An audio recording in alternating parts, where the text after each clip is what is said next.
नारद जी एक बार प्राचीन बरही नामक एक राजा के दरबार में जाते हैं। राजा बहुत धर्मनिष्ठ है, कर्मकांडी है, ढेर सारा यज्ञ का आयोजन करता है। लेकिन प्राचीन काल में और कहीं कहीं आज भी कुछ पूजा पाठ में बलि प्रथा है। जैसे गोरखपुर और देवरिया के बीच में तरकुलहा माँ का स्थान है ना, सुना होगा आप लोगों ने। तो वहाँ जो लोग पूजा करने जाते हैं उसको ऐसा माना जाता है कि माता जी को बकरा चढ़ाएंगे और फिर उसको पका के खा जाएंगे। गजब का मतलब बुद्धि लोग लगाते हैं। कोई भी माँ किसी की हत्या कैसे स्वीकार करेगी बताओ? संभव है? बकरी का मम्मी नहीं होले का तो के दुख नहीं होत होई। हमारे लड़का के ले जाके लोग चढ़ा देता लोग काली माई के। हे काली माई ये चाहता हूँ हम निर्वंश रही।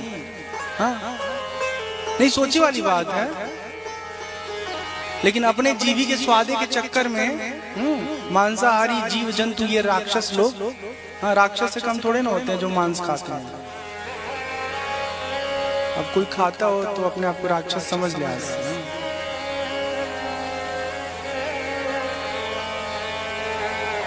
तो बलि प्रथा की प्रक्रिया पता नहीं कहां से शुरू हुआ। देखिए आप समझिए अच्छे से, जो हमारा बहुत प्राचीन जीवन काल रहा ना, वहां हमारे जिंदगी में इतनी व्यवस्थित चीजें नहीं थी। गैस नहीं था, इलेक्ट्रिक चूल्हा नहीं था, खाने के इतने सारे अलग अलग प्रकार नहीं थे। बुद्धि का उतना विकास नहीं हुआ। बुद्धि का विकास ना हुआ ये कहना बड़ा गलत होगा। लेकिन खाने पीने में ना उस समय लोग चाव नहीं रखते थे, जो मिल गया खा लिया।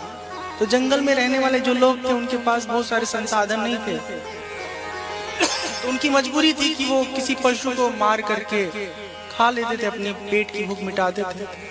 आज तो हमारे पास दुनिया भर का भिंडी है, तरोई है, घेवड़ा है, नेनुआ, सरपतिया है, पालक है, गोभी है, पनीर है, मटर है, फ्रासबीन है। इतना कुछ होने के बाद भी हाँ मांस का टुकड़ा अपने पेट में लोग डाल रहे हैं। गलत है। और पूजा के बहाने जो ऐसा करते हैं वो तो महापापी है। तो प्राचीन बरही जो है यज्ञ करते हैं और उस यज्ञ में बहुत सारे पशुओं की बलि चढ़ाते हैं। बलि चढ़ाने के बाद क्या होता है, वो सब पशु ना जब ऊपर जाते हैं, मरने के बाद आदमी ऊपर जाता है, ठीक है ना, तो वहां इंतजार करते हैं कि आओ फिर यहाँ हम तुम्हारी बलि चढ़ाएंगे। कर्म जैसा करेंगे वैसा ही आपको उत्तर मिलेगा, फल मिलेगा। ये बात अच्छे से हम लोग जान ले, स्वीकार कर ले। तो देवर्षि नारद प्राचीन बरही राजा को समझाते हैं कि ये यज्ञ कब तक करते रहोगे? आत्मा का ज्ञान खुद को कराओ, हाँ आत्म साक्षात्कार करो। एक कर्म से आत्मा का कल्याण नहीं होगा। क्यों ऐसा? तो एक कथा सुनो। पूर्व काल में एक पुरंजन नामक बड़ा यशस्वी राजा था और उसका एक अविज्ञात मित्र था जो उससे दूर नहीं रहता था, एकदम उसके भीतर रहता था। अब आप समझिए, अच्छे से समझ लीजिए कि जो अविज्ञात मित्र है ना, वो खाली पुरंजन के जीवन में नहीं है, वो हम सबके जीवन में है। परमात्मा हमारे हृदय में बैठ करके हर पल हमको सही रास्ता दिखाते रहते हैं। लेकिन हमारी खराब बुद्धि उन बातों को अनसुना करके अपने रुचि के अनुसार अलग अलग क्षेत्रों में सरक जाती, बहक जाती है। राजा पुरंजन जो है एक दिन अपने मित्र के साथ शिकार खेलने गए। अब मित्र बोले कि अच्छा ठीक है जाओ खेलो, हम थोड़ा यहाँ रुकते हैं, आराम करते हैं। उनको एक युवती मिली। उस युवती को देख करके बड़े प्रभावित हुए पुरंजन। बोले कमल दल लोचने, तुम्हारी आंखें कमल के पुष्प जैसी हैं। तुम कौन हो कन्या? हे साध्वी, कहां से आ रही हो?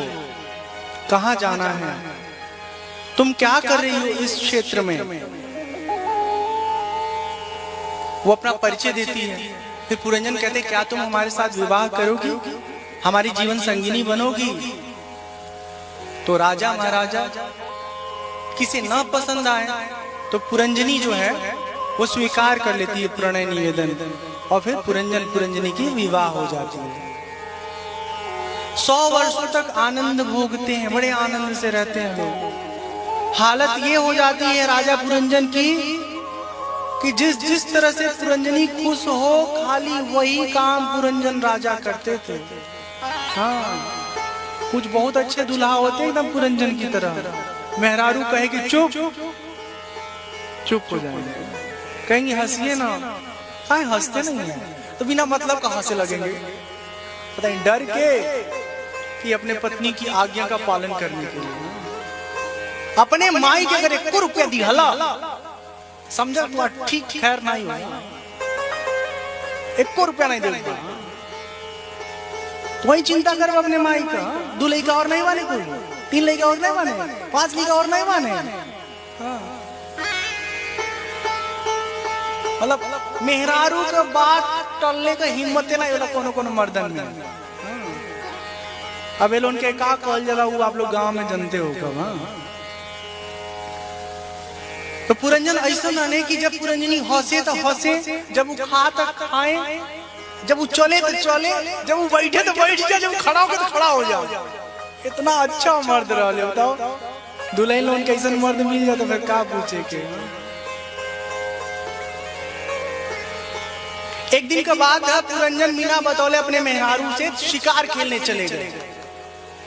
अब शिकार खेल के जब आए तो पुरंजनी जो है मुंह फुला लिया। हमसे बिना पूछे आप कैसे चले गए। खैर पुरंजन मनाए वनाए उनको, और इस तरह से समय उनका बीता, उम्र बीता। राजा पुरंजन के 1100 पुत्र और 110 पुत्रियां हुई। इतना लंबा परिवार हुआ। अब कहीं गरीब बाप रे बाप ऐसा संभव बा? अरे वो लोग बहुत दिव्य लोग रहे लोग, कुछ भी उनके लिए असंभव नहीं था। इतना अधिक गृहस्थ आश्रम में आसक्त हो गए पुरंजन कि उनकी बुद्धि का कोई अपना अस्तित्व तो नहीं रहा। कुछ समय बाद वो बहुत सोचते हैं, विचारते हैं। उनकी पत्नी का देहांत हो जाता है। ध्यान से सुनिए, गजब का आदमी। उन्होंने कहा रामलीला चला था, इधर देखिए। तो कुछ दिन बाद उनकी पत्नी का देहांत हो जाता है और वो लगते हैं रोने छटपटा के, तुम्हारे बिना हम कैसे जिएंगे। अरे हम दुल्हन नो दुल्हन, अरे रोले का जरूरत बा, भजन करिए। इतना दिन सांस रह का कम है, अब उसको आजाद करिए। लेकिन पुरंजन लगे रोने। अब पुरंजन रोते रोते रोते रोते ना अपनी पत्नी को इतना याद किए, इनका शरीर जब ये वाला छूटा तो अगले जन्म में मेहरारू हो गया। एकदम सच्ची बात बताओ तो, आखिरी समय में जे जवन चीज याद रखी अगले जन्म में हुए हुई। भगवान की याद करी तो भगवान के धाम के पाई, और मेहरारू की याद करी तो फिर दूसरा जन्म में मेहरारू के शरीर में आवे पड़ी कि वो दूसरे का मेहरारू बने पड़ी। मतलब भगवान की कृपा से अगर कहीं अपने मेहरारू का मेहरारू बने पड़ गई तब तो समझो बहुत फजियत बा। एक एक चीज का हिसाब मेहरारू ले। मतलब ऐसा होता है कि जे ए जन्म में तुहार मेहरारू बा, वो अगले जन्म में तुहार मर्द बने और तू ओकर मेहरारू बना। मानेगा माना, मत मानेगा मत माना। आपके मानने से कुछ नहीं होने वाला। अगर होना होगा ना तो ऐसा हो जाएगा। तो ये बात समझने से एक फायदा होगा कि केहू मर्द अपने मेहरारू पे अत्याचार नहीं करे। काहे कि कहीं अगली बार हम ओकर मेहरारू बन गई बहुत दो ही हम केहू।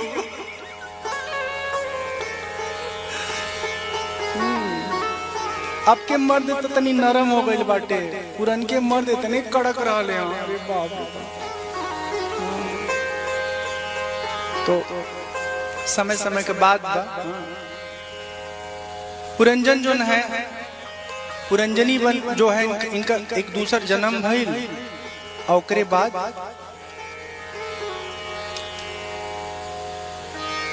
पुरंजन का चिंतन करत करत जो पुरंजन है पुरंजनी का चिंतन करते करते शरीर त्यागे हैं, तो दूसरे जन्म में विदर्भ राज्य के यहाँ सुंदरी कन्या का उनका रूप होता है। फिर विदर्भ नंदिनी का विवाह होता है। विदर्भ राज ने बड़े शक्ति संपन्न राजा मलय ध्वज से इनका विवाह कर दिया। अब कुछ समय बाद मलय ध्वज का मृत्यु हो गया और पुराने समय में सती प्रथा का प्रचलन था। अब कहां से ये शुरू हुआ ये तय करना बहुत मुश्किल है। तो इसमें ऐसा होता था कि जब पति का देहांत हो जाए तो पत्नी जीते जी उस चिता पे अपना शरीर त्याग देती थी। ये प्रथा बहुत ही खराब था। हाँ, हमारे वहाँ कहते हैं राजा राम मोहन राय हुए जो इस प्रथा का पूरी तरह से नाश किए और ये प्रथा रोका गया। हम लोग छोटे छोटे थे तब पढ़ाया जाता था।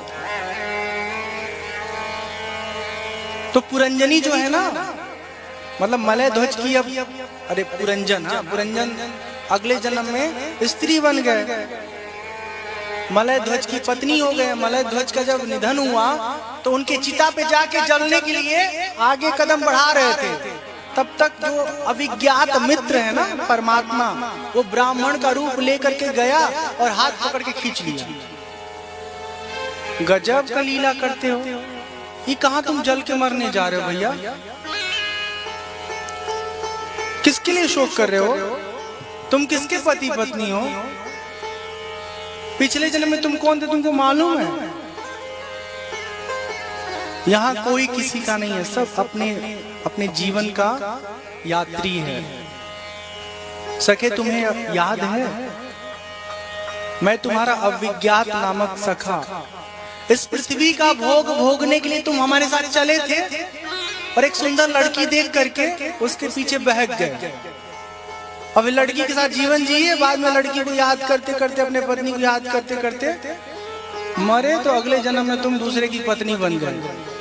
निकलो इस प्रपंच से, भगवान समझाते हैं और इस तरह से उसका जो स्मृति है वो पुनः उसको प्राप्त हो जाता है। कहते हैं परमात्मा कि आत्मज्ञान में स्थित रहो, जानो कि तुम कौन हो। तुम न तो किसी के पत्नी हो, न किसी के पति हो, न किसी के बाप हो, न किसी के बेटे हो। अब जब ये बात आप लोग सुन रहे हैं तो इसका मतलब ये नहीं कि कल से ये सब लागू कर देना है। हमार मर्द तू कैसा ना बाबा बतौले, हाँ हम नहीं माने नहीं तू हमारे बाप हो, ऐसा नहीं है। आध्यात्म को अपने अपने हृदय में अपने आत्मा में बसाइए, व्यवहार में नहीं है। ठीक है ना? तत्व के दृष्टि से सब परम ब्रह्म है, कोई एक दूसरे से जुदा अलग नहीं है। लेकिन व्यवहार की दृष्टि में जो पिता है उसके साथ पिता की तरह, जो पत्नी है उसके साथ पत्नी की तरह, जो बहन है उसके साथ बहन की तरह व्यवहार करना चाहिए। तो इस तरह से नारद जी प्राचीन बरही का कथा, प्राचीन बरही को एक पुरंजन की कथा सुना के कहते हैं कि परमात्मा का निराकार रूप जो है उसे अपने जीवन में आत्मसात करिए और अपने जीवन का कल्याण करिए। आप देखो यहाँ जो प्राचीन बरही की कथा में, जो प्राचीन बरही को कथा सुना रहे पुरंजनोपाख्यान, उसमें जो पुरंजनी है ना वो कोई और नहीं हमारी बुद्धि है। हम सबकी हालत कैसी है? बुद्धि कहे कि चलो सोना है बाबू सो जाओ, हम सो जाते हैं। कहती चलो अब भी चाट खाना है, अब भी बाजार जाके कुछ खा के आना है, अभी उनसे मिलना है। हाँ। जैसी जैसी हमारी बुद्धि कहती है वैसे वैसे हम व्यवहार करते हैं। हमारे बुद्धि का, हमारे मन का हमारे ऊपर नियंत्रण है। हम अपने हिसाब से तो जिंदगी जीते ही नहीं है। अच्छा होता कि हम आदेश देते अपने मन को कि देखो अभी हल्ला हल्ला नहीं करो, चुपचाप रहो, अच्छे से पढ़ाई करो, पढ़ाई हो जाएगी ना फिर चलेंगे खेलेंगे, जो खेल खेलना सब खेलेंगे। लेकिन नहीं, पढ़ते पढ़ते बुद्धि कहती है अरे बहुत पढ़ लिए चलो घूमो निकलने, फिर आदमी भटक जाता है। अपने बुद्धि पे नियंत्रण करना होगा हम सबको, ठीक है। एक भजन सुन के फिर आगे की कथा में प्रवेश करें। जागो लोगो मत सोवो, ना करो नींद से प्यार, जैसा सपना रैन का वैसा यह संसार,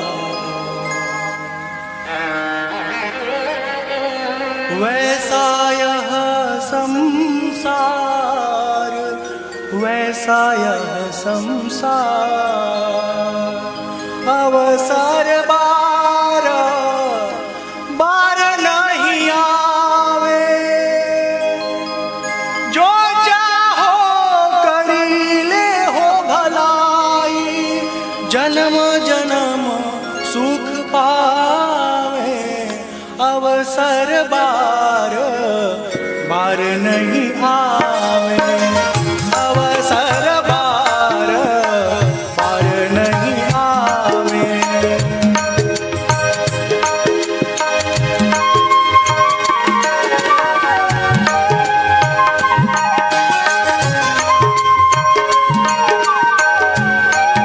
सीटी आ रही है, थोड़ा सा संभालिए।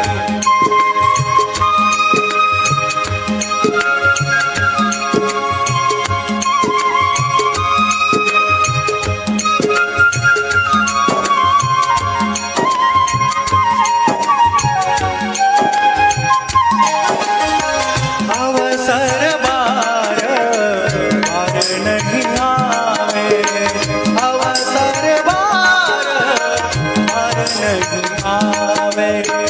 जो चाहो करी ले हो भलाई, जो चाहो करी ले हो भलाई, जन्म जन्म सुख पावे। अवसर बार बार नहीं आवे।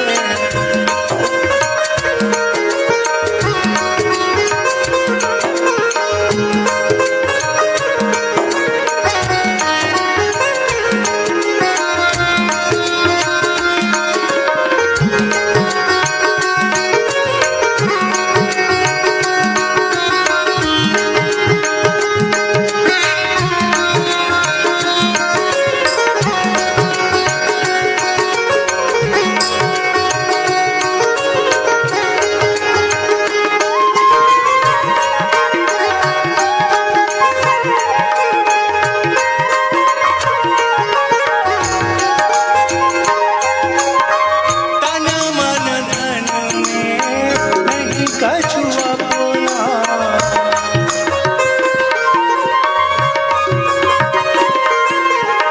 नहीं कछु अपना, नहीं कछु अपना, नहीं कछु अपना, नहीं कछु अपना। तन मन धन में नहीं कछु अपना, तन मन धन में नहीं कछु अपना। झाड़ी पलक में जावे जावे, अवसर बार बार नहीं आवे, अवसर बार बार नहीं आवे।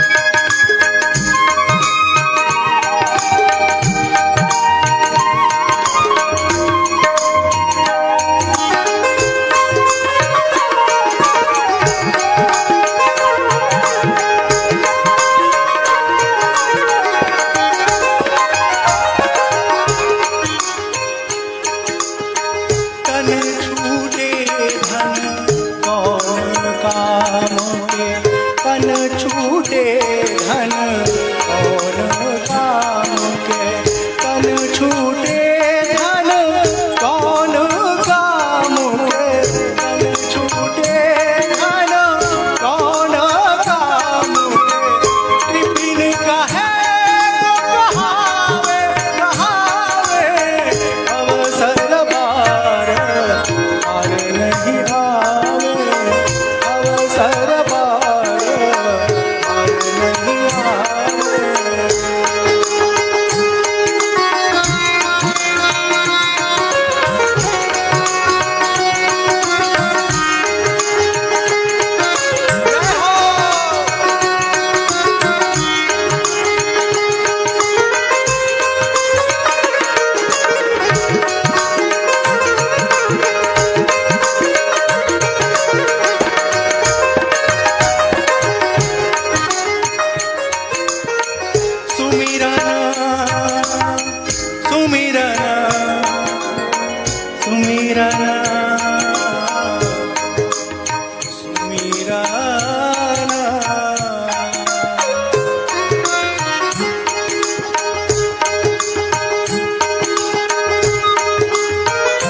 कबीरा पग धरे पंथा, कहे कबीरा पग धरे पंथा।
अवसर बार बार नहीं आए। क्यों? कबहू करी करुणा नर देहि, देता ईसा बिनु हेतु सने, देता ईसा बिनु हेतु सने। भगवान ना कृपा करके हमको ये मानव तन देते हैं। तो कबहू करी करुणा न हृदय देत ईस बिनु हेतु सने।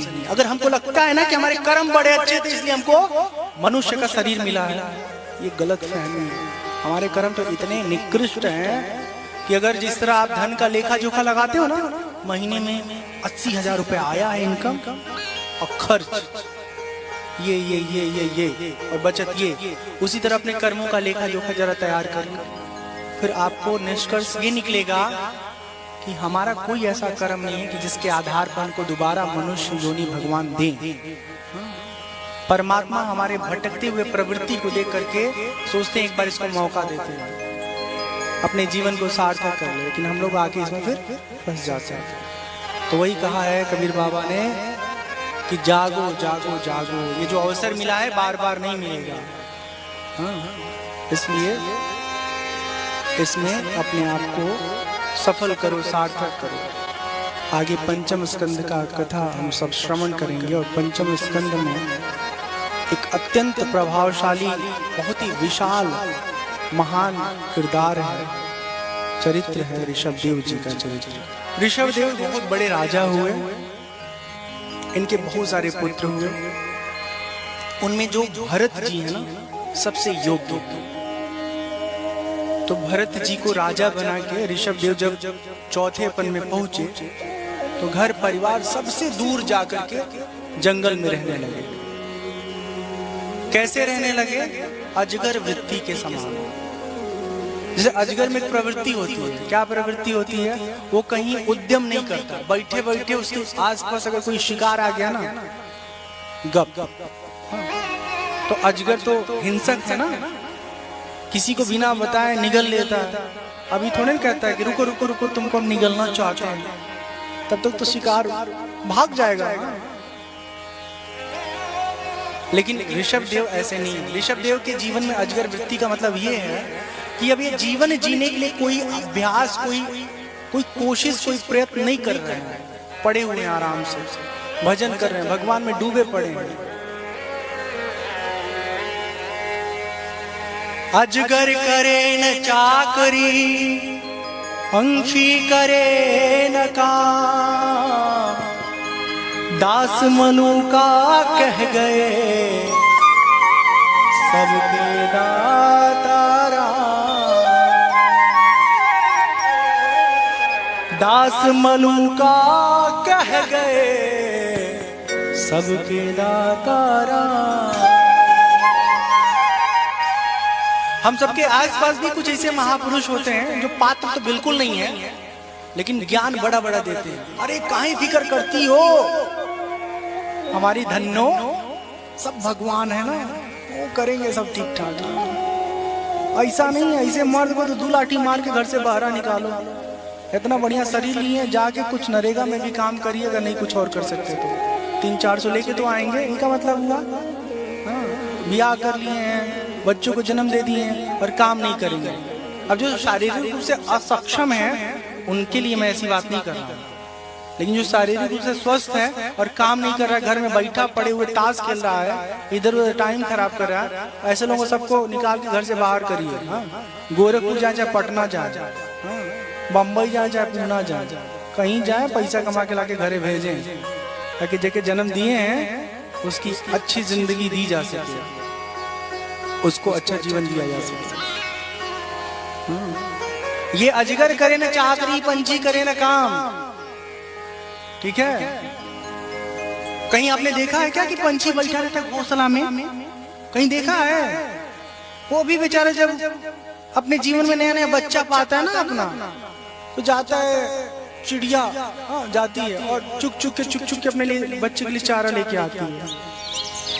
ये खाली महात्मा लोगों के लिए है, बड़े बड़े जो सिद्ध लोग हैं जिनको दुनिया से कोई मतलब नहीं है, ऐसे लोगों के लिए ये लाइन है, अजगर करे न चाकरी, पंछी करे न काम। तो भरत जी को राजा बना के ऋषभ देव वन को चले जाते हैं और वहां खूब प्रबल तरीके से साधन भजन करते हैं, भगवान को प्राप्त हो जाते हैं, भगवत धाम को प्राप्त कर लेते हैं। अब जड़ भरत जी जो भरत जी है ना, ऋषभ देव के पुत्र भरत जी, जब ये राजा बनते हैं तो बहुत अच्छे से राज्य का संचालन करते हैं। जब इनकी उम्र होती है, कितनी उम्र, 50 से ऊपर, तो ये भी अपने पुत्र को राजा बना करके जंगल चले जाते हैं। जंगल जाके एक सरोवर के किनारे अपनी कुटिया बनाते हैं और खूब भगवान का भजन करते हैं, कीर्तन करते हैं। एक दिन की बात है, उस सरोवर के तट पर कुछ जल पीने के लिए कई सारे हिरनियों का समूह आया है। उसमें एक हिरनी जो है ना गर्भस्थ थी, तो उतने देर में जब तक वो पानी पी रहे तब तक एक दहाड़ आती है और दहाड़ को सुनकर के सब के सब डर के भागते हैं, सब भाग जाते हैं। लेकिन जो गर्भिणी हिरनी थी ना, उसका बच्चा भूमिष्ठ हो जाता है और वो छूट जाता है। कुछ देर में आते हैं भरत जी महाराज, जो सब कुछ छोड़ करके जंगल में भजन करने गए थे, उस नए नए बच्चे को देखते हैं ना तो उन पे दया आती है। कहते हैं कि इसका कौन देखभाल करेगा, अगर इसका हम ध्यान नहीं रखेंगे, इसकी परवरिश नहीं करेंगे, तब तो बेचारा मर ही जाएगा, छोटा सा बच्चा। उसको अपने कुटिया में ले आते हैं, उसको अच्छे से नहला धुला के साफ सफाई करके खूब प्रेम करते हैं। अब वो कुछ खाएगा भी तो उसके लिए दूध की व्यवस्था, फिर थोड़ा और बड़ा होता है तो भोजन की व्यवस्था। अब इतना उनको प्रेम हो जाता ना उस हिरण के बच्चे से, एक पल भी वो इधर उधर कहीं जाता है ना तो उनका हृदय छटपटाने लगता है, अरे हमारा बच्चा कहाँ चला गया, कहाँ चला गया। जैसे आप लोग अपने बच्चे के लिए तड़पते हो, ऐसे वो भी भावुक हो जाते हैं। इतना ज्यादा भाव जुड़ गया था ना हिरण के बच्चे के साथ राजा भरत जी का, कि जब उनका अंतिम समय आया तो उनको सबसे अधिक इसी बात की फिक्र सताने लगी, हमारे न रहने के बाद इस बेचारे का क्या होगा। ऐसे हम अम्मा बाबू जी लोग सोचते हैं, बताओ हमारे बाबू को कौन देखभाल कर लेगा। कुछ नहीं, सब भगवान है।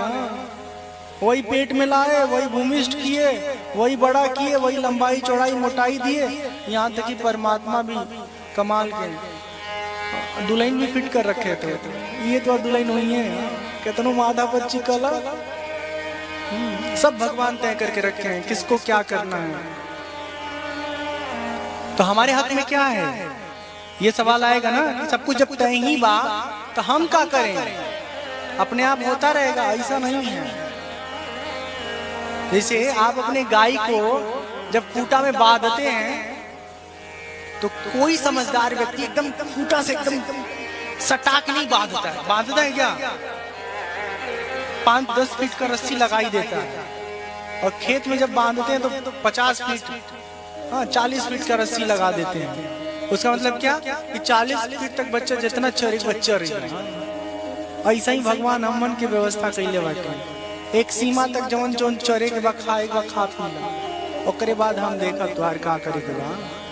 तो जे अच्छा अच्छा फसल चरेला, ओकर शरीर, ओकर जीवन, ओकर मन सब सुंदर होला। भगवान के नहीं लड़का जो है सही काम कैले बा, एक और उन्नति दा। अजे खराब खराब चरेला तो करे मुँह में कबो काटा धसेला, कबो कोनो दुख हो जाला, कबो पेट खराब हो जाला, कबो गुर्दा खराब हो जाला। पियले के भगवान आजादी दिले बाने, पानी जितना पिए वो पिए, कोनो टेंशन ना भाई। गर्मी के मौसम बा 5 लीटर से लेके 10 लीटर के वीर पुरुष पी ले तो बहुत अच्छा बा। लेकिन कुछ में महावीर होते हैं, 1 पौवा 2 पौवा 4 पौवा 6 पौवा लगा लेते हैं। पैसा तो गलाते ही गलाते हैं, बाद में अपना गुर्दा भी गला लेते हैं। और घर के लोग खेत बेच करके फिर उनका इलाज कराते हैं। हम तो ये कहते हैं कि जे पी के अपन गुर्दा खराब करे ना, ओकरे लिए कोनो कोनो कवनो सहानुभूति दिखाने की जरूरत नहीं भाई। वो ठीक हो जाए फिर पियल शुरू कर दिए। ऐसे अच्छा बाकी कुछ बचले रही है। ये बात बहुत कटु है, लेकिन जो लोग दारू पी करके पैसा बर्बाद करते हैं ना, उनसे हम बहुत चिढ़ते हैं। आप जब खुद ऐसे व्यवहार करेंगे तो आपका बच्चा क्या करेगा भाई? कैसे उसको मना कर पाएंगे? एक जगह हम भागवत कथा करने गए थे, वहाँ आयोजक महोदय खुदे चढ़ा लिए थे, आयोजक जी के लड़का।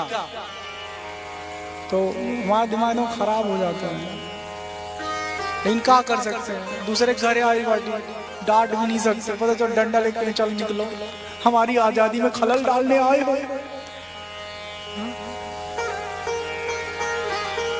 तो ये खाली आसक्ति की हम बात बता रहे हैं। जो भरत जी हैं वो बार बार फिक्र करते हैं कि हमारे इस हिरण के बच्चे को, जिससे मेरा लगाव है, मेरे न रहने पर इसका ख्याल कौन रखेगा। और हम लोग भी घर में क्या करते हैं, हम लोग को लगता है हम सब अपने बच्चा के लिए जो कर रहे हैं दूसरा कोई नहीं करेगा, हम ही इसका ख्याल रखते हैं। सही नहीं, परमात्मा ख्याल रखते हैं ना, हम तो निमित्त मात्र हैं। तो उसको याद करते करते ना राजा भरत का देहांत हुआ, शरीर छूटा। तो क्या हुआ पता है? अगले जन्म में वो हिरण बन गई, हिरण बन गई। अभी एक पहले कथा हमने सुनी पुरंजन की, जो अपने पत्नी को याद करते करते शरीर छोड़ा था, तो अगले जन्म में मेहरारू बन गया, मतलब मर्द से मेहरारू का शरीर पा गए थे। ये भरत महाराज जो राजा हैं, घर से निकले थे तपस्या करने, हिरण के साथ आसक्त हो गए, और इतनी आसक्ति बढ़ गई कि मरते समय बस उसी का ध्यान करते रहे, उसी की फिक्र करते रहे। अगले जन्म में हिरण बन गए। लेकिन अच्छी बात ये रही कि हिरण बनने के बाद भी ना उनको पुराने जन्म की स्मृतियां बनी पड़ी थी। उनको याद था कि हिरण को याद करते करते हिरण बन गए हम। तो अब इन हिरणों के बीच में भी नहीं रहना है, मोह माया में नहीं फंसना है। हिरणों के झुंड में रह करके भी वो अपने को सबसे अलग रखते थे। समय बीता, हिरण का शरीर जो है उससे मुक्त होकर के और एक ब्राह्मण परिवार में ब्राह्मण पुत्र बने। ब्राह्मण का मालूम है, ब्राह्मण का पुत्र जो है उसको वेद पढ़ाया जाता था, गायत्री मंत्र की दीक्षा होती थी। अब भरत जी जानते हैं कि अगर हम इस सब चक्कर में पड़ेंगे ना, तो विद्वान बनाने के बाद हमारे पिताजी हमार ब्याह करा देंगे। अब फिर दुल्हन आएगी तो करे चक्कर में नून तेल मसाला में हम पूरा जीवन उलझ जाएंगे। तो ये सब उनको मालूम है भरत जी को। तो मूर्खों की तरह व्यवहार करते हैं कि जब हम सिद्ध हो जाए कि हम मूर्ख हैं, तो कोई ग्राहक हमारे पास ऐसा नहीं करेगा कि बेटी के बाप मूर्ख लड़का से अपने बेटी के ब्याह करी नहीं कोई करेगा। तो मूर्खों की तरह रहने लगे। हम मूर्खता इतना अव्वल दर्जे का कि केहू घर में काम कहे कि करे ना, केहू कहे कि बाबू हई काम कर दा, तो मना नहीं करते थे, लेकिन कोनो काम ठीक से नहीं करते थे। एक पीछे राज का बा कि ठीक से करब तो फिर दोबारा कहीं है, एक बार बिगाड़ दिया तो दोबारा कहबे नहीं करिए।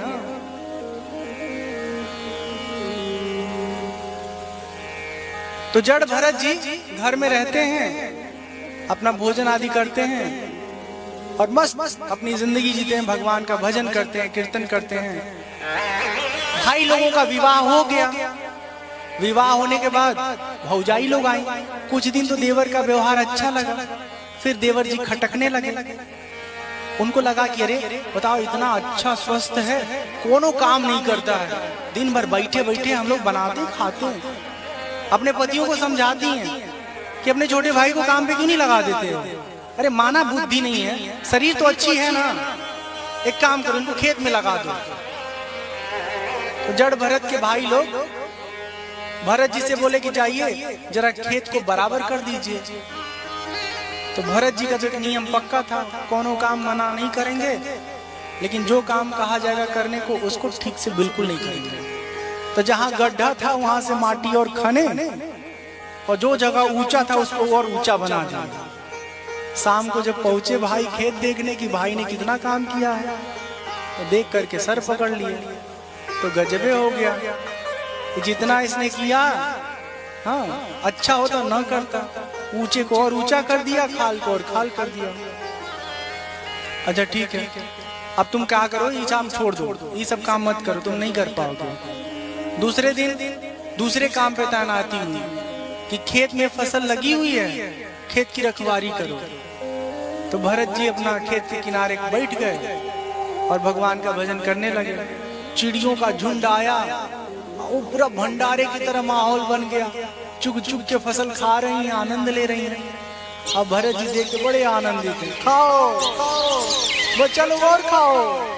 राम जी की चिड़िया, राम जी का खेत और चिड़िया रानी, तुम खाओ भर भर पेट। हाँ, तुम भी भगवान के बच्चे, हम भी भगवान के बच्चे, मौज करो। हाँ? किसी चिड़िया को, किसी परिंदे को भगाते नहीं है, किसी जानवर को नहीं भगाते। शाम को आते हैं, सब लोग देखते हैं तो बहुत सारी जो बालियां थी फसल की वो सफा चट, सब फिर सर पे हाथ रख लेते हैं। भरत किस काम लायक है, कोई काम नहीं कर रहा है। अंत में भाभी कहती है, जब कुछ नहीं काम कर सकते ना, तो एक काम बहुत अच्छा कर सकते हैं। हम लोगों का ना कपड़ा धोते धोते पूरा हाथ दुखने लगता है, इसमें तो बुद्धि का कोई काम ही नहीं है। तो एक काम करो ना, अपने भाई से बोलो हम सबका कपड़ा धुल दिया करें, मतलब तुम्हारा, हमारा, छोटी हमारी जो देवरान है उसका। तो भरत जी अपना एक ही नियम, मना करेंगे नहीं और कोई काम ठीक से करेंगे नहीं। सब लेके जाते हैं घाट के किनारे। आपने देखा होगा धोबी लोगों को लकड़ी का रखते हैं, सीढ़ी नुमा बना रहता है। देखा कि नहीं देखा कभी? पिक्चर में तो देखा ही होगा।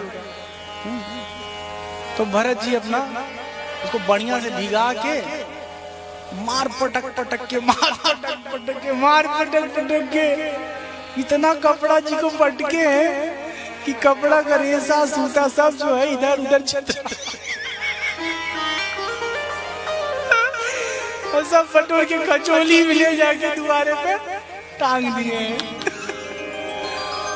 और जब देखिए भौजाई लोग की सुंदर सुंदर साड़ी का सत्यानाश हो गया है, तब तो उनका गुस्सा जो है ना 7वें आसमान पे। तुरंत हाँ अध्यादेश पारित होता है कि इसको घर से निकाल दिया जाए, कोई काम करने लायक नहीं है। घर से भरत जी को निकाल देते हैं। गांव भर में हल्ला होता है। बताओ कितने दुष्ट, कितने निर्मोही, कितने स्वार्थी हैं भाई भौजाई। एक तो पागल भाई की सारी संपत्ति जोत रहे हैं, बो रहे हैं, और बदले में बेचारे को थोड़ा सा 2 वक्त का खाना भी नहीं दे पा रहे हैं। अब बहुत हल्ला होता है, मार बेइज्जती। बेइज्जती के डर से फिर भाई लोग भरत जी को बुला के लाते हैं, कहते हैं बाबू तू कुछ मत करा, खाली खा रहा जी भगवान का भजन करा। तो देखो अगर जो नया नया दुल्हन आवे घर में, ठीक है ना, तो अगर समझदार वाला लोगन तो ये कथा तुम्हें बहुत काम में आई। नहीं ऐसा बिल्कुल मत करना आप लोग, पता चले कि हाँ हम पे लोग केस कर देंगे कि हमारे दुल्हन को बिगाड़ दिए ना, ऐसा नहीं है। भरत जी अपना जीवन जीने लगते हैं। एक दिन की बात है, जंगल में घूम रहे थे। एक राजा है रघुगढ़, तो उनकी सवारी जाती है, पालकी में विराजमान होकर रघुगढ़ जाते हैं सत्संग करने के लिए। अचानक देखते हैं एक जो उठाने वाला पालकी है ना, 4 लोग होते हैं, उसमें एक को चोट आ जाती है, तो भचक भचक के चलता है। तब तक नजर पड़ती है जड़ भरत पे। राजा आदेश देते हैं रघुगण, कह रहे इतना बलवान इतना मजबूत व्यक्ति है, उसको बुलाओ, बोलो राजा की सवारी चल रही है, उसमें अपना योगदान दें। उठाए पालकी, तो जड़ भरत जी चुपचाप कंधे में लगा लेते हैं, कंधे पे रख लेते हैं, चलने लगते हैं। एकदम मस्त मौला चाल चलते हैं, ध्यान ही नहीं देते हैं कि कौन बैठा है, बस वो बचा बचा के चल रहे हैं। रोड के नीचे देख रहे हैं कि कहीं कोई चूटी हमारे घोड़े तरह ना आवे, जैसे कोनो चूटी के ऊपर पैर पड़ने वाला था तब तक कूद जाते हैं और पूरा पालकी हिल उल जाते हैं, भूकंप आ गया हो। और राजा को बड़ा गुस्सा आता, कहता है अरे बड़े जड़ हो तुम, हाँ ऐसे चला जाता है। तो कहते हैं कि देखो ऐसा है कि तुम्हें ढोने के चक्कर में किसी को मारे, ये तो हमसे नहीं होगा, और तुम बहुत ज्ञानी हो ना, क्या करने जा रहे हो, सत्संग करने जा रहे हो। अच्छा, रघुगण राजा को जड़ भरत जी उसके पूर्व जन्म की कथा सुनाते हैं। आज तुम राजा हो गए हो, जानते हो कैसे? आपको पता है जब हिरण मरा ना तो राजा को याद करते करते मरा, फिर कहो अगले जन्म राजा बन गया, और अब इस समय दोनों लोगों का मिलना हुआ है।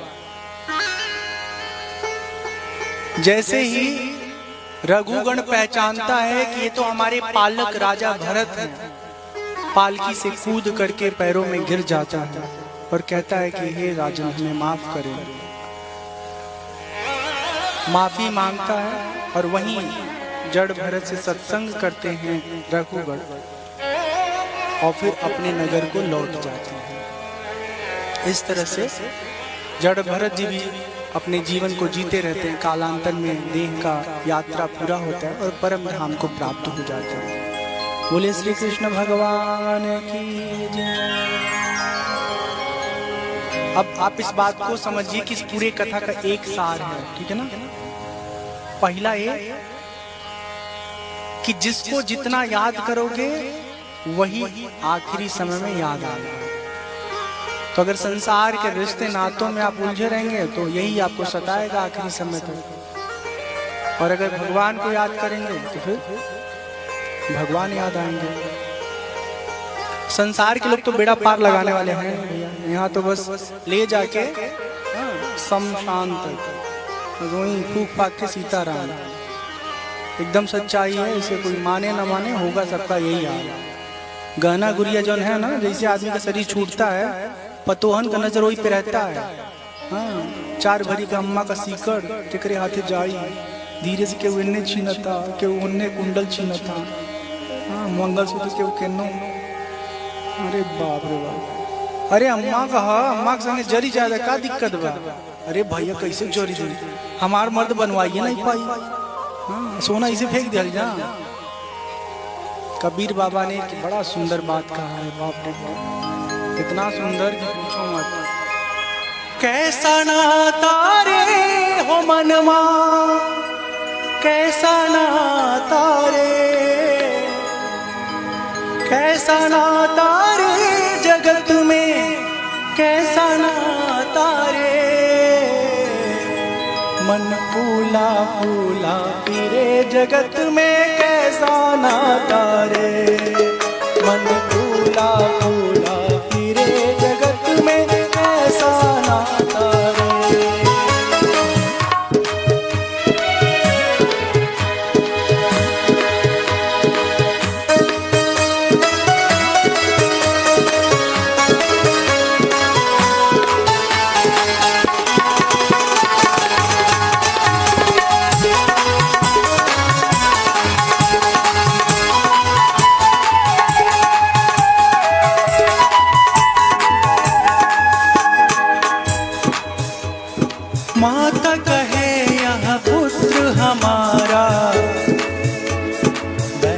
कहे वीर मेरा रे, माता कहे यह पुत्र हमारा, कहे वीर मेरा रे, भाई कहे यह भुजा हमारी, नारी कहे नर मेरा रे। कैसा नाता रे जगत में, कैसा नाता रे, कैसा नाता रे जगत में, कैसा नाता रे, मन फूला फूला तेरे जगत में कैसा नाता रे।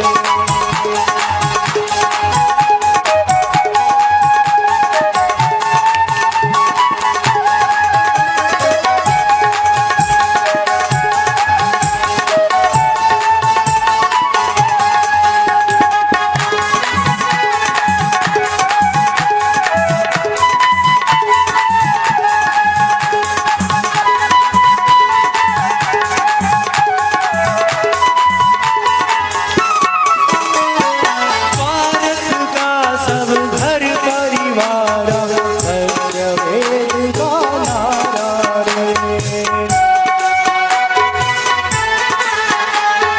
स्वार्थ का सब घर परिवार, सत्य वेद का नारा रे।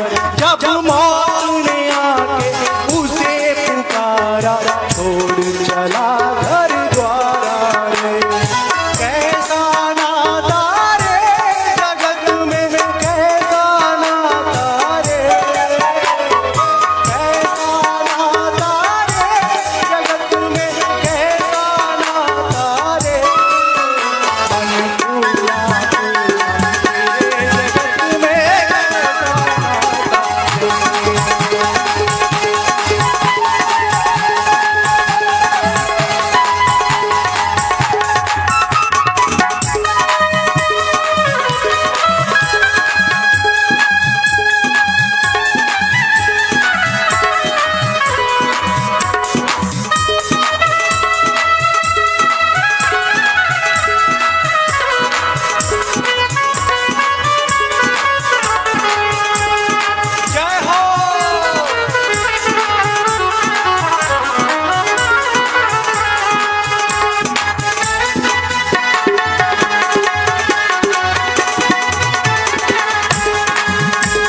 कबीर बाबा कहते हैं, बहुत ध्यान से सुनिएगा आप लोग।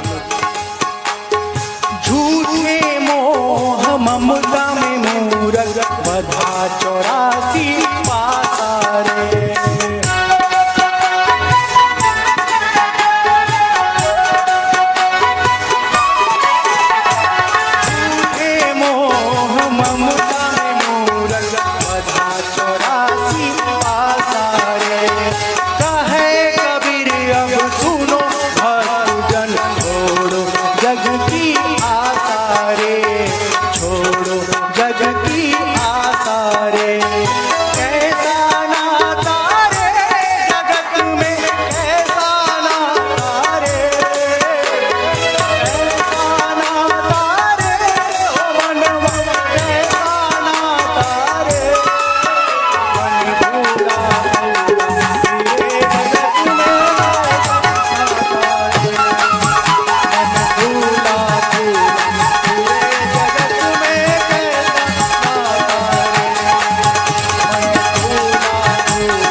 जगत में कैसा नाता रे।